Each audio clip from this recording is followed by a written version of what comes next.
Hi, this is Fred Sroka. I'm here with John McWilliams, professor in our Bruce F. Braden School of Tax. John, thanks so much for joining me. What we'd like to do would be walk people through the new Code Section 385 regs. There's been a lot written on it, but to try to calm down the anxiety that we've heard, could you help us a little bit gain some perspective, what people need to know to talk to their clients this year-end planning season? Be happy to, Fred. Section 385 is one of my favorite code sections because it was invented before I was a tax advisor. In 1969, it came into existence and focuses upon the very, very important topic of distinguishing debt versus equity. It has a provision that's been there for a long time, in 1969, that said the Secretary shall promulgate regulations to implement insight into the definition of what debt versus equity is. Exactly. Now, the Treasury came out with regulations many times in my 40 years of practice. Everybody would scream and they'd withdraw the regs, right? Yeah, I thought they were doing that again recently. Yeah. Until we got to April of this year, we had not had regs for a little while. And those regs, in fact, that were proposed in April looked pretty exciting, and it drew the normal response of 385 regs, lots of criticism and commentary. And so I'll admit to having sort of settled in there with the concept that here we go again. Well, what happened actually very, very recently, October 13th, they finalized the originally proposed regs. Got it. Why would they act so quickly? Everybody was panicked by it, but what's the driving force after 50 years to throw out a set of regulations when pretty much all the tax bar is saying, my gosh, these things don't work? Well, they had another little issue going on, and I use little with a sarcastic intent, because there were transactions that were happening to create offshore foreign parents of U.S. entities called inversions that were dramatically altering the tax result of the taxation of U.S. corporations with international operations.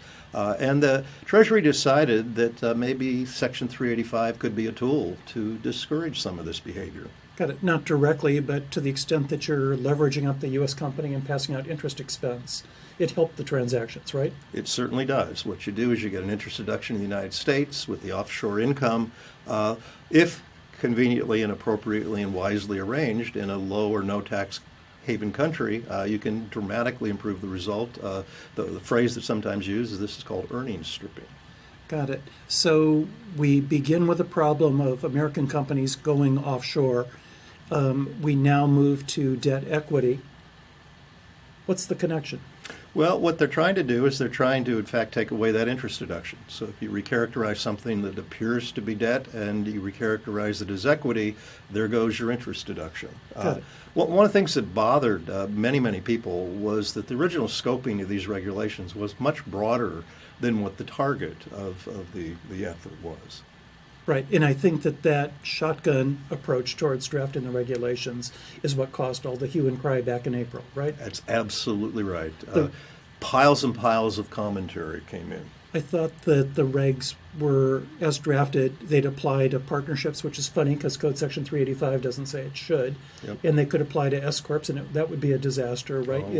The disaster of the interest recharacterization is only the beginning, because with an S-corp, you very likely also can have a second class of stock problem, which will blow your entire S-corporation strategy. So rightful hue and cry. Got it. So everybody got very upset about the proposed regs. That was in April. Treasury pushed forward, and by October 13, they're ready to issue final regs? They did issue final regs. In fact, that was the exciting part of it. And it surprised me a lot because there was a lot of political commentary and stress around this particular topic. And what they came out with was a very dramatically scoped back set of regulations. They don't cover nearly the scope. In fact, they exempt S corporations, partnerships, most foreign entities, insurance companies, regulated investment companies. At some point, you wonder who's left, but it's basically the larger C corp that is borrowing offshore. Got it. So if you read the articles, you'd think, my God, the world is ending. But in actuality, for all of our partnerships, all of our S corp clients, no problem.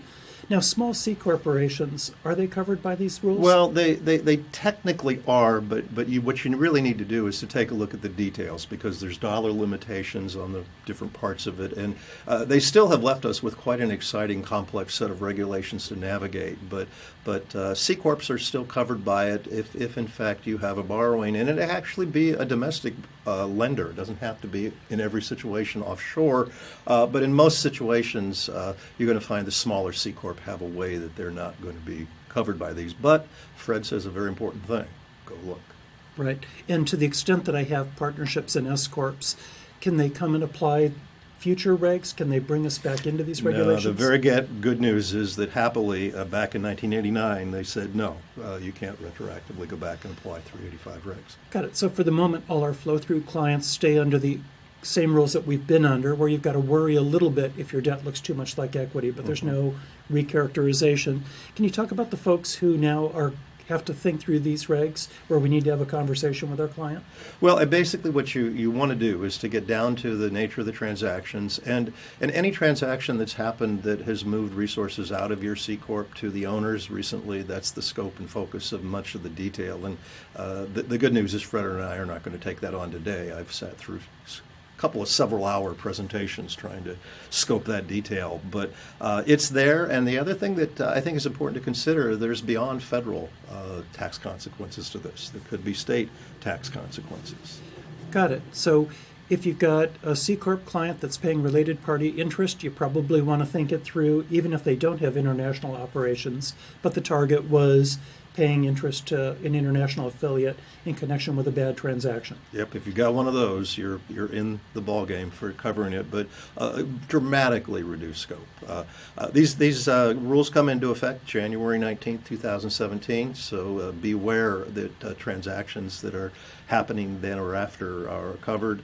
And there's also a part of the rules that we didn't take on in detail in the document. They're called documentation rules, where you basically have to capture information, effectively be prepared to communicate it in order to defend a presumption that you are equity. And those don't come in until January 1st of 2018, and those are just applicable to the biggest corporations. So this would be publicly traded and more than $50 million in debt? That sounds like a big corporation to me. Yeah, that sounds like a big corporation. John, thank you. That's a very simple explanation that should calm some people's nerves and inspire a couple of conversations with clients. Thank you, Fred.